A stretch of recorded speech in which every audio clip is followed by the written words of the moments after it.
সূরা আল কাসাস। বিসমিল্লাহির রহমানির রহিম। রহমান রহিম আল্লাহ তাআলার নামে। এ হচ্ছে সুস্পষ্ট কিতাবের আয়াত।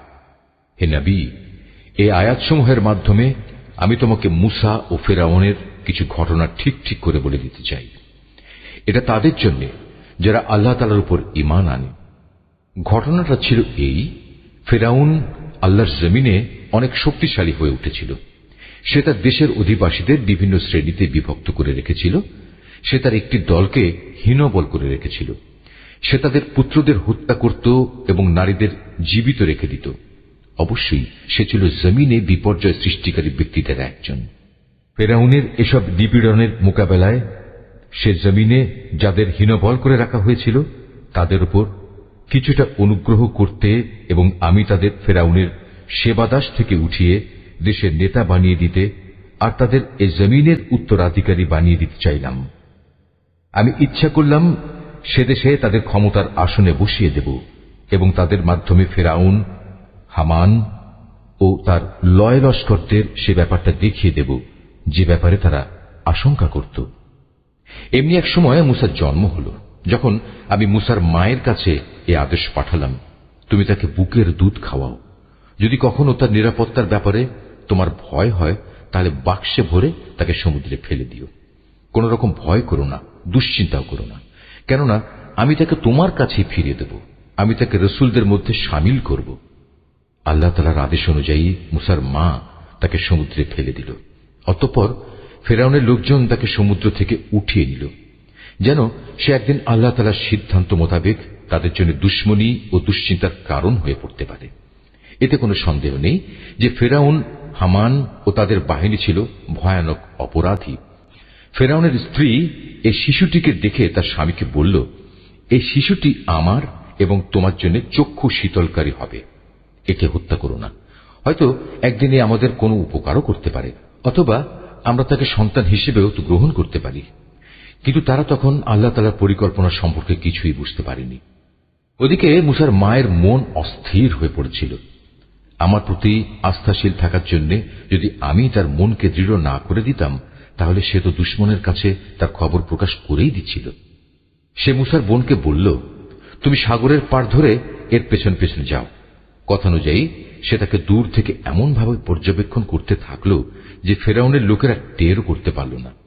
ওদিকে আগে থেকেই আমি তার উপর ধাত্রীদের স্তনের দুধ খাওয়ানো বন্ধ করে রেখেছিলাম। এই অবস্থা দেখে সে বোনটি বলল, আমি কি তোমাদের এমন একটি পরিবারের নাম ঠিকানা বলে দেব যারা তোমাদের জন্য একে লালন পালন করবে, সাথে সাথে তারা এর শুভানুধ্যায়ীও হবে। তাকে আবার তার মায়ের কোলে ফিরিয়ে আনলাম, যাতে করে নিজের সন্তানকে দেখে তার চোখ ঠান্ডা হয়ে যায় এবং সে কোন রকম দুঃখ না পায়। সে এ কথাটাও ভালো করে জেনে নিতে পারে আল্লাহ তাআলার ওয়াদা সত্য, যদিও অধিকাংশ লোক এটা জানে না।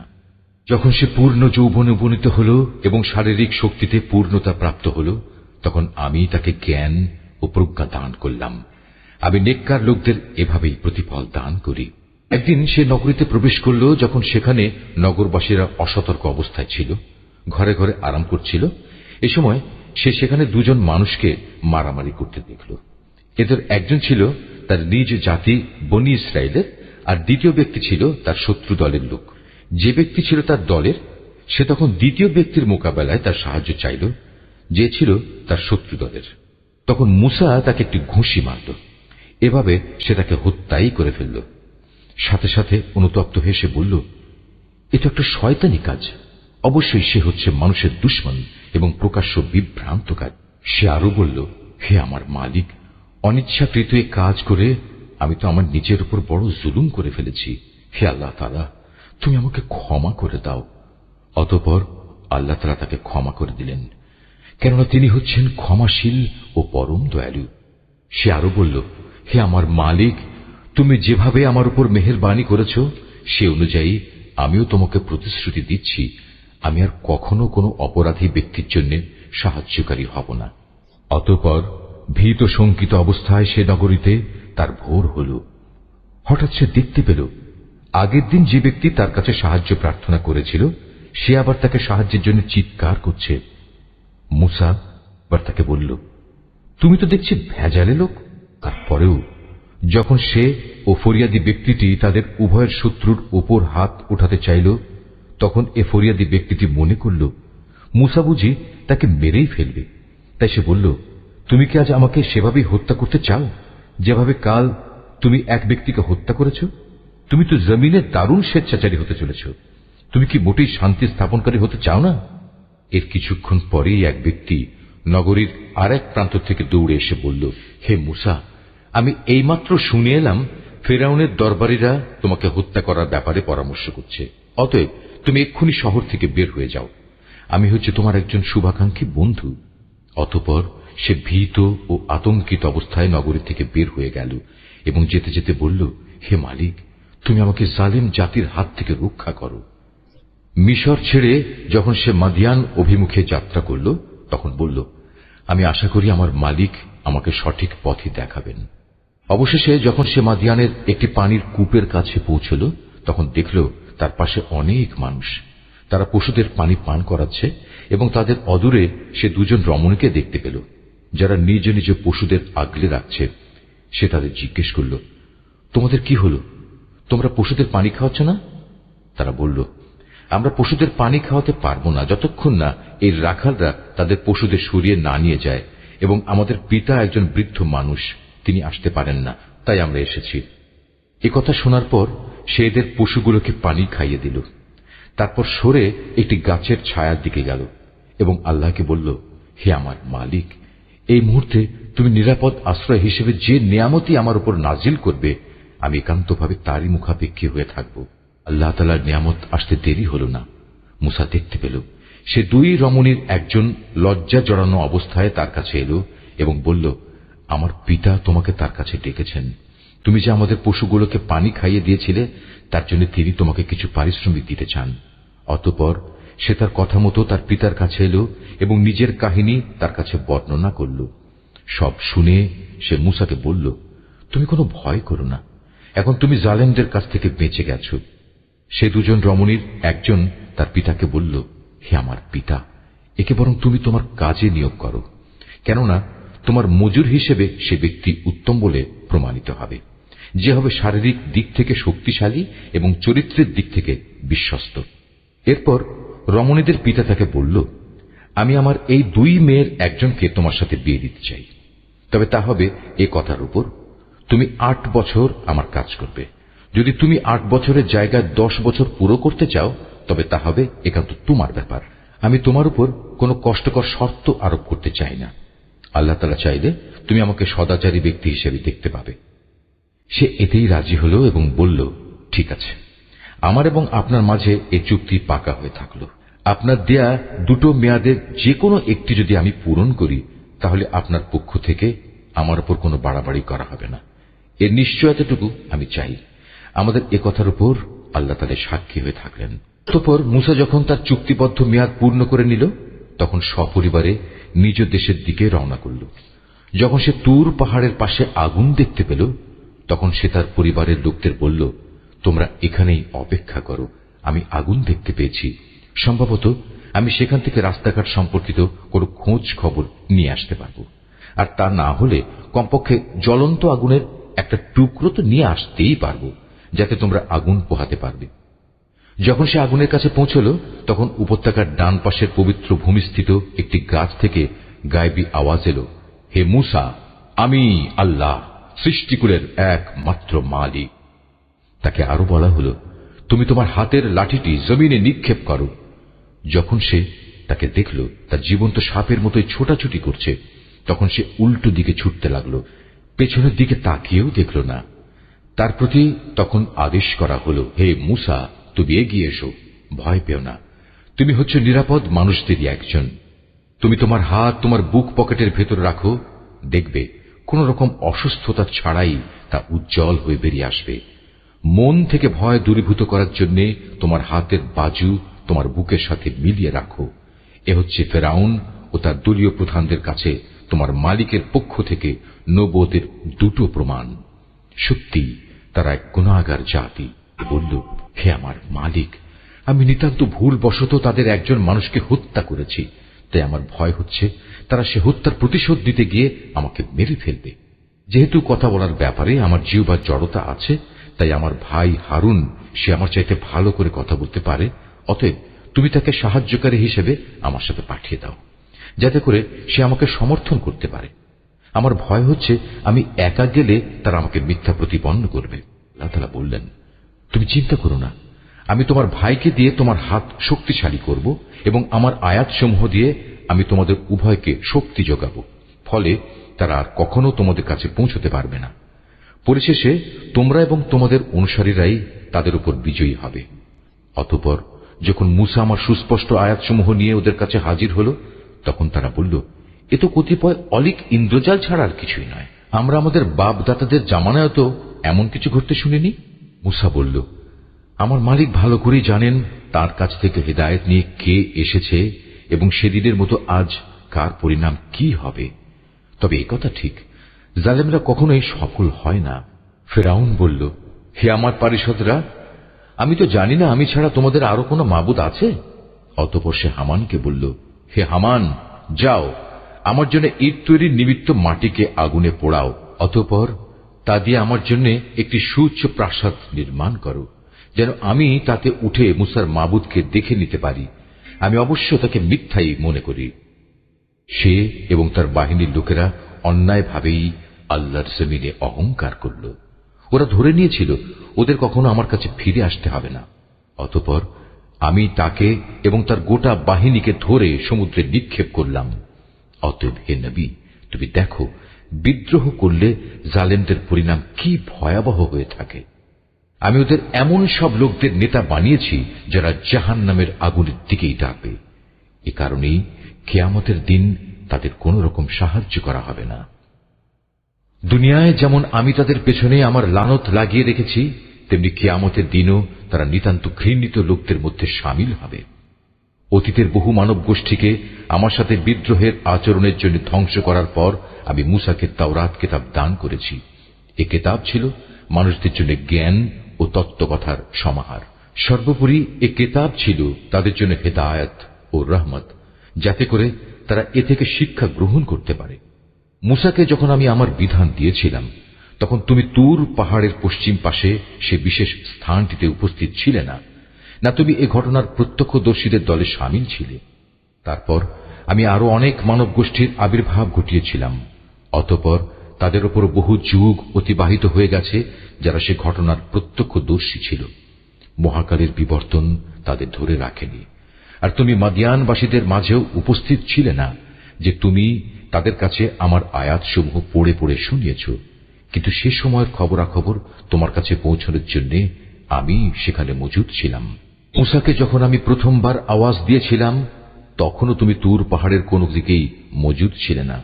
বস্তুত এটা হচ্ছে তোমার প্রতি তোমার মালিকের রহমত। তিনি তোমাকে এসব অবহিত করেছেন, যাতে করে এর মাধ্যমে তুমি এমন এক সম্প্রদায়কে সতর্ক করতে পারো যাদের কাছে তোমার আগে কোনো সতর্ককারী আসেনি, যে তারা উপদেশ গ্রহণ করবে। এমন যেন না হয় ওদের কৃতকর্মের জন্য ওদের ওপর কোনো বিপর্যয় এসে পড়বে এবং তখন তারা বলবে, হে আমাদের মালিক, তুমি আমাদের কাছে কোনো রসুল পাঠালে না কেন? তাহলে আমরা তোমার আয়াতসমূহের অনুবর্তন করতাম এবং আমরা সবাই ঈমানদারও হয়ে যেতাম। অতঃপর যখন আমার কাছ থেকে তাদের কাছে সত্য দিন এলো, তখন তারা বলতে লাগলো, এ নবীকে সে ধরনের কিছু কেতাব দেয়া হলো না কেন যা মূসাকে দেওয়া হয়েছিল? কিন্তু তুমি বলো, মূসাকে যা দেওয়া হয়েছিল তাকে ইতিপূর্বে এরা অস্বীকার করেনি? তারা তো এও বলেছে এ উভয়টি হচ্ছে জাদু, এর একটি আরেকটি সমর্থক, এবং তারা বলেছে আমরা এর কোনোটাই মানি না। হে নবী, তুমি এদের বলো, যদি উভয়টাই মিথ্যা হয় এবং তোমরা তোমাদের এ দাবিতে সত্যবাদী হও, তাহলে আল্লাহ তাআলার কাছ থেকে অন্য কোনো কিতাব নিয়ে এসো যা এ দুটোর তুলনায় ভালো হবে, তাহলে আমিও তার অনুসরণ করব। যদি এরা তোমার এই কথার কোনো জবাব না দেয়, তাহলে জেনে রেখো এরা আসলে নিজেদের খেয়াল খুশির অনুসরণ করে এসব বলে। তার চাইতে বেশি গোমরা ব্যক্তি আর কে আছে যে আল্লাহ তাআলার পক্ষ থেকে কোনো হেদায়েত পাওয়া ছাড়াই কেবল নিজের খেয়াল খুশির অনুসরণ করে? আল্লাহ তাআলা কখনো জালেম জাতিকে পথ দেখান না। আমি আমার বাণী কোরআনের এ কথা তাদের জন্য ধীরে ধীরে পাঠিয়েছি, যাতে করে তারা শিক্ষা গ্রহণ করতে পারে। কোরআন নাজিলের আগে আমি যাদের আমার কিতাব দান করেছিলাম, তাদের মধ্যে যারা সত্যানুসন্ধিৎসু ছিল তারা এর উপর ঈমান এনেছে। যখন তাদের সামনে এই কিতাব তেলাওয়াত করা হয় তখন তারা বলে, আমরা এর উপর ঈমান এনেছি, কারণ আমরা জানি এটাই সত্য, এটা আমাদের মালিকের কাছ থেকে এসেছে, আমরা আগেও আল্লাহর কিতাব মানতাম। এরাই হচ্ছে সেসব লোক যাদের তাদের দ্বীনের পথে ধৈর্য ধারণের জন্য দুবার পুরস্কৃত করা হবে। তারা তাদের ভালো আমল দ্বারা মন্দ আমল দূর করে। আমি তাদের যে রিজিক দান করেছি তারা তা থেকে আল্লাহর পথে ব্যয় করে। এরা যখন কোনো বাজে কথা শোনে তখন তা পরিহার করে চলে এবং এদের বলে, আমাদের কাজের দায়িত্ব আমাদের উপর, আর তোমাদের কাজের দায়িত্ব তোমাদের উপর, তোমাদের জন্য সালাম। তাছাড়া আমরা জাহেলদের সাথে তর্ক করতে চাই না। যাকে তুমি ভালোবাসো, তবে এ ভালোবাসার কারণেই তুমি তাকে হেদায়েত দান করতে পারবে না। তবে হ্যাঁ, আল্লাহ তাআলা যাকে চান তাকে অবশ্যই তিনি হেদায়েত দান করেন। তিনি ভালো করেই জানেন কারা এ হেদায়েতের অনুসারী হবে। হে নবী, এরা বলে, যদি আমরা তোমার সাথে মিলে হেদায়েতের পথ ধরি তাহলে অবিলম্বে আমাদের এ জমিন থেকে তাড়িয়ে দেয়া হবে। তুমি তাদের জিজ্ঞেস করো, আমি কি তাদের বসবাসের জন্য শান্তি ও নিরাপত্তা শহরে জায়গা করে দেইনি, যেখানে তাদের রিজিকের জন্য আমার কাছ থেকে সব ধরনের ফলমূল আসে? কিন্তু তাদের অধিকাংশ মানুষই শুকর আদায় করতে জানে না। আমি এমন অসংখ্য জনপদ নির্মূল করে দিয়েছি যার অধিবাসীদের তাদের অর্থনৈতিক সমৃদ্ধি মদমত্ত করে রেখেছিল, অথচ এ হচ্ছে তাদের ঘর বাড়িগুলো, আর এ হচ্ছে তার ধ্বংসাবশেষ। এদের ধ্বংসের পর এসব জায়গা সামান্যই কোন মানুষের বসতি ছিল। শেষ পর্যন্ত আমি সব কিছুর মালিক হয়ে থাকলাম। হে নবী, তোমার মালিক কোন জনপদকে ধ্বংস করেন না যতক্ষণ না সে জনপদের কেন্দ্রস্থলে কোন নবী না পাঠান, যে তাদের কাছে আমার আয়াতসমূহ তেলাওয়াত করবে। আমি জনপদসমূহ কখনো বরবাদ করি না যতক্ষণ না সেখানকার অধিবাসীরা জালিম হিসেবে পরিগণিত হয়ে যায়। তোমাদের যা কিছু দেয়া হয়েছে তা হচ্ছে কেবল এই অস্থায়ী পার্থিব জীবনের ভোগ বিলাস ও তার শোভা সামগ্রী মাত্র। মনে রাখবে, যা কিছু আল্লাহ তাআলার কাছে আছে তা এর চাইতে অনেক উৎকৃষ্ট এবং স্থায়ী। তোমরা কি বুঝতে পারো না? যাকে আমি জান্নাতের উত্তম প্রতিশ্রুতি দিয়ে রেখেছি এবং যে ব্যক্তি কিয়ামতের দিন তা পেয়েও যাবে, সে ব্যক্তি কি করে তার মতো হবে যাকে আমি পার্থিব জীবনের কিছু ভোগ সম্ভার দিয়ে রেখেছি এবং যাদের কিয়ামতের দিন আমার সম্মুখে তলব করা হবে? সেদিন আল্লাহ তাআলা তাদের ডাক দেবেন এবং বলবেন, আজ কোথায় আমার সেসব শরীক যাদের তোমরা আমার সার্বভৌমত্বে অংশীদার মনে করতে? আযাবের বিধান যাদের উপর কার্যকর হবে তারা তখন বলবে, হে আমাদের মালিক, এরাই হচ্ছে সেসব ব্যক্তি যাদের আমরা গোমরাহ করেছিলাম। আমরা যেমনি এদের গোমরাহ করেছিলাম তেমনি আমরা নিজেরাও গোমরাহ হয়ে গিয়েছিলাম। আজ আমরা তোমার দরবারে দায়িত্ব মুক্ত হয়ে যাচ্ছি। এরা কেবল আমাদেরই গোলামি করত না, এরা নিজেদের প্রবৃত্তির গোলামিও করত। অতঃপর মুশরিকদের বলা হবে, ডাকো আজ তোমাদের শরীকদের। তারপর তারা তাদের ডাকবে, কিন্তু তারা তাদের কোনোই জবাব দিতে পারবে না। ইতিমধ্যে মুশরিকরা নিজের চোখেই আযাব দেখতে পাবে। কত ভালো হতো যদি এরা সঠিক পথের সন্ধান পেত। সেদিন আল্লাহ তাআলা পুনরায় তাদের ডাক দেবেন এবং বলবেন, নবীদের তোমরা কি জবাব দিয়েছিলে? সেদিন তাদের মনের উপর থেকে সব বিষয় হারিয়ে যাবে। তারা একে অপরের কাছে কোনো কথা জিজ্ঞেস করার সুযোগ পাবে না। তবে যে ব্যক্তি তওবা করেছে এবং ঈমান এনেছে, নেক আমল করেছে, তার কথা আলাদা। আশা করা যায় সে মুক্তিপ্রাপ্তদের দলে শামিল হবে। হে নবী, তুমি তাদের বলো, তোমার মালিক যা চান তাই তিনি পয়দা করেন এবং তাদের জন্য যে বিধান তিনি পছন্দ করেন তাই তিনি জারি করেন। এ ব্যাপারে তাদের কারোরই কোনো ক্ষমতা নেই। নিঃসন্দেহে আল্লাহ তাআলা মহান, ওদের শিরক থেকে তিনি অনেক ঊর্ধ্বে। তোমার মালিক আরো জানেন যা কিছু এদের অন্তর গোপন করে এবং যা কিছু এরা প্রকাশ করে, আর তিনি মহান আল্লাহ তাআলা, তিনি ছাড়া আর কোনো মাবুদ নেই। সমস্ত তারিফ তার জন্য দুনিয়াতে যেমন এবং আখিরাতেও তেমনি। আইন ও বিধান তাঁরই, তোমাদের তাঁর কাছেই ফিরে যেতে হবে। হে নবী, এদের জিজ্ঞেস করো, তোমরা কি কখনো ভেবে দেখেছো যদি আল্লাহ তাআলা রাতকে তোমাদের উপর কিয়ামতের দিন পর্যন্ত স্থায়ী করে দেন, তাহলে আল্লাহ তাআলা ছাড়া এমন কোন মাবুদ আছে যে তোমাদের একটুখানি আলো এনে দিতে পারবে? তারপরেও তোমরা কর্ণপাত করবে না? তুমি আরো বলো, তোমরা কখনো এই কথা কি ভেবে দেখেছো আল্লাহ তাআলা যদি দিনকেও রোজ কিয়ামত পর্যন্ত স্থায়ী করে তোমাদের উপর বসিয়ে দেন, তাহলে বলো আল্লাহ তাআলা ছাড়া আর কোনো মাবুদ আছে যে তোমাদের জন্য রাত এনে দিতে পারবে, যেখানে তোমরা এতটুকু বিশ্রাম নেবে? তোমরা কি আল্লাহ তাআলার এই নিয়ামত দেখতে পাও না? এটা তো তাঁরই রহমত যে তিনি তোমাদের জন্য রাত ও দিন বানিয়েছেন, যাতে করে তোমরা রাতে আরাম করতে পারো এবং দিনের বেলায় তার জীবিকার অনুগ্রহ সন্ধান করতে পারো, যেন তোমরা তার শুকর আদায় করতে পারো। সেদিন আবার আল্লাহ তাআলা তাদের ডাক দেবেন এবং বলবেন, কোথায় আজ আমার সেসব শরীক যাদের তোমরা আমার সার্বভৌমত্বে অংশীদার মনে করতে? সেদিন আমি প্রত্যেক জাতির মাঝ থেকে এক একজন সাক্ষী বের করে আনব। অতঃপর তাদের বলবো, তোমরা সবাই তোমাদের পক্ষে দলিল প্রমাণ হাজির করো। সেদিন ওরা সবাই বুঝতে পারবে যাবতীয় সত্য একমাত্র আল্লাহ তাআলার জন্যই নির্ধারিত। তারা আল্লাহ তাআলা সম্পর্কে যেসব কথা উদ্ভাবন করত তা নিমিষেই তাদের কাছ থেকে হারিয়ে যাবে। নিঃসন্দেহে কারুন ছিল মূসার জাতির লোক, কিন্তু তা সত্ত্বেও সে তার উপর ভারী জুলুম করেছিল।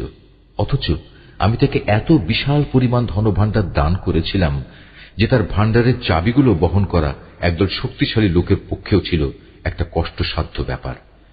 একবার তার জাতির লোকেরা তাকে বলল, ধন সম্পদ নিয়ে দম্ভ করো না, কেননা আল্লাহ তাআলা দাম্ভিকদের পছন্দ করেন না। এবং এই যে সম্পদ যা আল্লাহ তাআলা তোমাকে দিয়েছেন তা দিয়ে পরকালের কল্যাণ তালাশ করো, এবং দুনিয়া থেকে সম্পদের যে আসল অংশ পরকালে নিয়ে যেতে হবে তা ভুলে যেও না। এবং আল্লাহ তাআলা যেভাবে ধন সম্পদ দিয়ে তোমার উপর মেহেরবানি করেছেন, তুমিও তেমনি তার পথে তা ব্যয় করে তার বান্দাদের উপর দয়া করো। সম্পদের বাহাদুরি দিয়ে জমিনে বিপর্যয় সৃষ্টি করতে উৎসাহী হইও না। নিঃসন্দেহে আল্লাহ তাআলা ফাসাদি লোকদের ভালোবাসেন না। কারণ একথা শুনে বলল, এ বিশাল ধন সম্পদ আমার জ্ঞান ও যোগ্যতা বলেই আমার কাছে এসেছে। কিন্তু এ মূর্খ লোকটা কি জানত না আল্লাহ তাআলা তার আগে বহু মানব গোষ্ঠীকে ধ্বংস করে দিয়েছেন, যারা শক্তি সামর্থ্যে তার চেয়ে ছিল অনেক প্রবল এবং তাদের জমা মূলধনও তার তুলনায় ছিল অনেক বেশি। অপরাধীদের তাদের অপরাধজনিত অজুহাত সম্পর্কে জিজ্ঞাসাবাদ করা হবে না। অতঃপর একদিন সে তার লোকদের সামনে নিজের শান শওকতের প্রদর্শনী করার জন্য জাঁকজমকের সাথে বের হল। মানুষদের মাঝে যারা পার্থিব জীবনের ভোগ বিলাস কামনা করত, তখন তারা বলল, আহা, কত ভালো হতো কারণকে যা দেয়া হয়েছে তা যদি আমাদেরও থাকত। আসলেই সে মহাভাগ্যবান ব্যক্তি। অপরদিকে যাদের আল্লাহ তাআলার রহস্য জ্ঞান দেয়া হয়েছে তারা বলল, ঠিক তোমাদের সম্পদের উপর। বস্তুত যারা আল্লাহ তাআলার উপর ঈমান আনে এবং নেক কাজ করে তাদের জন্য তো আল্লাহ তাআলার দেয়া পুরস্কারই শ্রেষ্ঠ, আর তা শুধু ধৈর্যশীলরাই পেতে পারে। পরিশেষে আমি তাকে এবং তার ঐশ্বর্যে ভরা প্রাসাদকে জমিনে গেড়ে দিলাম। তখন যারা তার সম্পদের জন্য একটু আগেই আক্ষেপ করছিল তাদের এমন কোন দলই সেখানে মজুদ ছিল না যারা আল্লাহ তাআলার গজবের মোকাবেলায় তাকে একটু সাহায্য করতে পারল, না সে নিজে নিজেকে গজব থেকে রক্ষা করতে পারল। মাত্র গতকাল সন্ধ্যা পর্যন্ত যারা তার জায়গায় পৌঁছার কামনা করছিল তারা আজ সকাল বেলায় বলতে লাগল, আসলে আল্লাহ তাআলা তার বান্দাদের মাঝে যাকে চান তার জন্য রিজিক বাড়িয়ে দেন, আর যাকে চান তার জন্য তা সংকীর্ণ করে দেন। যদি আল্লাহ তাআলা আমাদের উপর তার অনুগ্রহ না করতেন, আমাদেরও তিনি কারুনের মতোই আজ জমিনের ভেতর পুঁতে দিতেন। আসলেই কাফেররা কখনোই সফল কাম হয় না। এটা হচ্ছে আখিরাতের চিরশান্তির ঘর। আমি এটা তাদের জন্য নির্ধারিত করে রেখেছি যারা দুনিয়ায় কোন রকম প্রাধান্য বিস্তার করতে চায় না, না তারা জমিনে কোন রকম বিপর্যয় সৃষ্টি করতে চায়। শুভ পরিণাম তো পরহেজগার মানুষদের জন্যই রয়েছে। যে ব্যক্তি কিয়ামতের দিন কোন নেকি নিয়ে হাজির হবে তাকে তার পাওনার চেয়ে বেশি পুরস্কার দেয়া হবে। আর যে ব্যক্তি কোনো মন্দ কাজ নিয়ে আসবে সে যেন জেনে রাখে যারাই মন্দ কাজ করেছে তাদের কেবল সেটুকু পরিমাণ শাস্তি দেয়া হবে যে পরিমাণ মন্দ তারা নিয়ে এখানে হাজির হবে।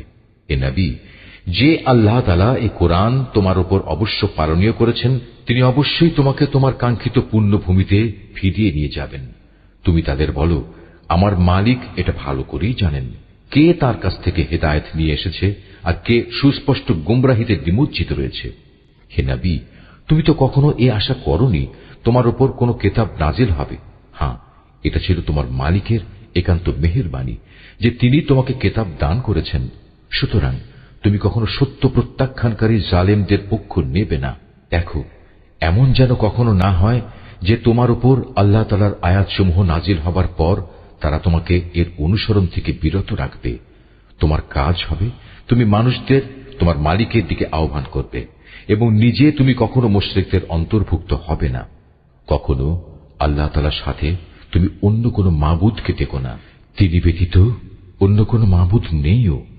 তার মহান সত্তা ছাড়া প্রতিটি বস্তুই ধ্বংসশীল। যাবতীয় সার্বভৌমত্ব তাঁর জন্যই এবং তোমাদের সবাইকে তাঁর কাছেই ফিরে যেতে হবে।